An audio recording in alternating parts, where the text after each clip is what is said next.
Every transfer promises glory, but some deliver only collapse. We've seen heroes reduced to ghosts, Ballon d'Or winners turned into bench warmers, and clubs sinking under the weight of their own mistakes. From Alexis Sanchez's nightmare at Manchester United to Eden Hazard's invisible Galáctico era at Real Madrid, these transfers weren't just bad, they were catastrophic. Stick around, because the final story might just be the most expensive embarrassment in football history. Let's start with Roberto Baggio to AC Milan. When Roberto Baggio moved to AC Milan in 1995, it should have been the stuff of dreams. You're talking about Italy's golden boy, the man who'd already won a Ballon d'Or and basically carried the country on his back at the 1994 World Cup. Milan was at the peak of their powers too, so on paper, it looked perfect. But the thing with Baggio was, he was never a system player. He was a free spirit, the kind of guy you build a team around, not someone you shove into an already rigid machine. At Milan, he was no longer the centerpiece. Instead of building a team around him, they tried to fit him into an already rigid machine. For a free spirit like Baggio,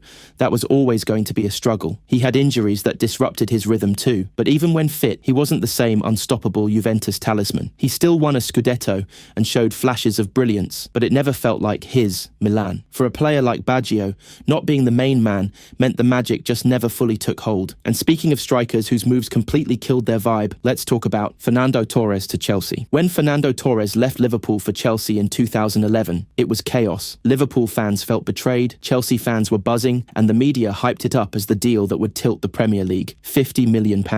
At the time, that was a British record, and Torres was meant to be the guy who'd turn Chelsea into an unstoppable force. But instead of the lightning-quick striker who tore defences apart at Anfield, Chelsea got a man who looked like he'd been body-swapped with Andy Carroll. He lost his burst, his confidence, and he honestly looked cursed. The moment that summed it all up was that open goal miss against Manchester United. Even United fans watching were like, nah, that's too much, we can't laugh anymore. But of course they laughed. Over 4 years, he scored just 20 league goals. That's 5 a season for 50 million. Meanwhile, Didier Drogba had to keep bailing Chelsea out while Torres was out there basically just doing cardio. The funny part is, Torres did score in the Champions League semi-final against Barcelona, which was iconic, but that was literally one shining moment in that whole period. And as bad as that was, at least Torres had moments. The next guy came with a Ballon d'Or, Milan legend status, and Roman Abramovich's full backing, yet somehow managed to look like he'd forgotten how to play football entirely. Andriy Shevchenko to Chelsea. Roman Abramovich loved Andriy Shevchenko,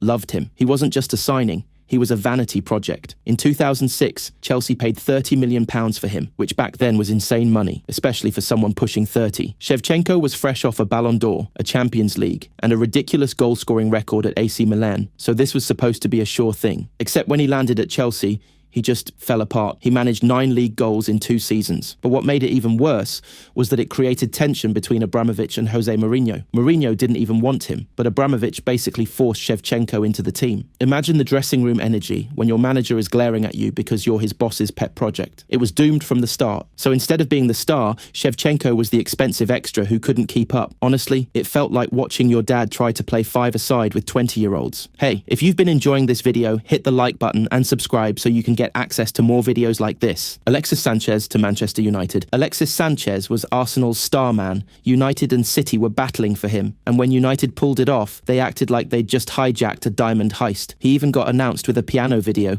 which aged like milk. The contract was ridiculous. He got $500,000 a week, the biggest wage packet in the league, and in return, they got 3 goals. Not in a month, not in a season, in 18 months. He looked like a ghost of himself. The guy who used to run defenders ragged at Arsenal was suddenly running into his own teammates at Old Trafford. He never looked sharp or fit and somehow managed to drag the whole team's wage structure into chaos. Players like De Gea and Pogba started demanding raises just because they saw what Sanchez was on. And to make it worse, United basically paid over £60 million in wages for him to basically play the piano. He even admitted later that he wanted to leave after his first training session. Imagine that. 1 training session and he already wanted out. Eden Hazard to Real Madrid. Eden Hazard at Chelsea was pure box office material. He was that guy who'd spend 89 minutes walking around like he couldn't care less, then suddenly decide to ruin an entire defence on his own. He was unplayable, and when Real Madrid finally splashed £100 million on him in 2019, it felt overdue. He was supposed to be Cristiano Ronaldo's replacement, the new Galáctico, the star to carry Madrid through a new era. Then he turned up overweight, literally. His first season was derailed before it started, and from there it just spiralled. Injuries piled up, fitness collapsed, and he basically became a very expensive spectator. He scored 4 goals in 4 seasons, for £100 million. And when he did play, he looked nothing like the Hazard we saw at Chelsea. He didn't even get a proper farewell. Madrid just quietly let him go, and most fans didn't care. That's how irrelevant he became. Hazard's Madrid run might honestly be the worst Galáctico signing ever, and that's saying something. But the crazy part is, it still doesn't reach the level of chaos that this next transfer brought. Philippe Coutinho to Barcelona. Barcelona thought they were slick when they sold Neymar to PSG for €222 million. They figured, no problem, we'll just grab the next big Brazilian star and keep it moving. Enter Philippe Coutinho. He had been Liverpool's weapon, so Barca dropped £142 million on him in 2018, making him the most expensive player in their history. And what did they get for that? A headache. Coutinho looked like he had no idea how to fit into their system. He wasn't Messi, he wasn't Iniesta, and instead of being a Neymar replacement, he was just there. The highest embarrassment came in 2020 when they loaned him to Bayern Munich, and in the Champions League, Bayern smacked Barcelona 8-2. Guess who scored 2 goals in that game? Yep, Coutinho. He literally helped humiliate his parent club in one of their darkest nights ever. Ousmane Dembélé to Barcelona. Barcelona really doubled down on bad ideas, because after Neymar left, they didn't just panic buy Coutinho. They also splashed £135 million on Ousmane Dembélé, a player who was supposed to be the next big winger in world football. He had shown flashes at Dortmund, and the hype was massive. But the reality was a disaster. Dembélé spent more time in the medical room than on the pitch. In fact, if there was a muscle to be pulled, Dembélé found it. And when he did actually play, he was inconsistent. One game he'd look unplayable, the next he'd be tripping over the ball. What really drove Barca fans mad was his attitude. Stories came out about him being late to training, staying up all night playing video games, and basically acting like the world's most expensive teenager. Yes, he had flashes, a few insane goals, and some ridiculous assists, but for the money Barca paid, he was nowhere near worth it. And while Barca were burning money like that, Chelsea decided to resplash nearly £100 million on a striker they already knew didn't work for them. Romelu Lukaku to Chelsea. You'd think Chelsea would have learnt. They already bought Lukaku once, didn't really trust him, shipped him off, and watched him turn into a monster at Inter. Then, he came back in 2021 for £97.5 million, and people saw him as the missing piece in Thomas Tuchel's Champions League winning squad. Except, instead of being the final piece, he was the first crack. Lukaku started okay, then gave that infamous Sky Italia interview, where he basically said he didn't even want to be at Chelsea. Imagine dropping almost £100 million on a striker who's publicly flirting with his ex-club after 3 months. On the pitch, he looked like a shadow of his Inter self, and within a year, Chelsea loaned him back to Inter, where he looked happier instantly.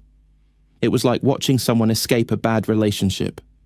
Ángel Di María to Manchester United. Ángel Di María was fresh off a Champions League masterclass with Real Madrid.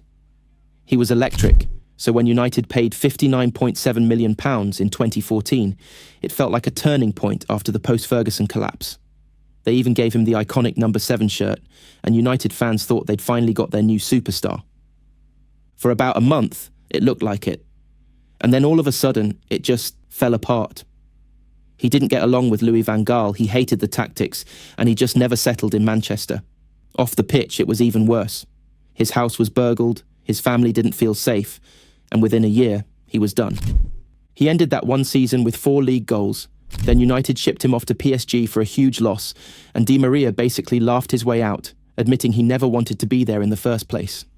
He's even taken digs at United since, just to rub it in. It was obvious that he just never wanted to be there, and it showed. But while that was embarrassing, it still doesn't top the chaos of a teenager who was meant to be the next Ronaldo, but instead became Atletico Madrid's most expensive headache.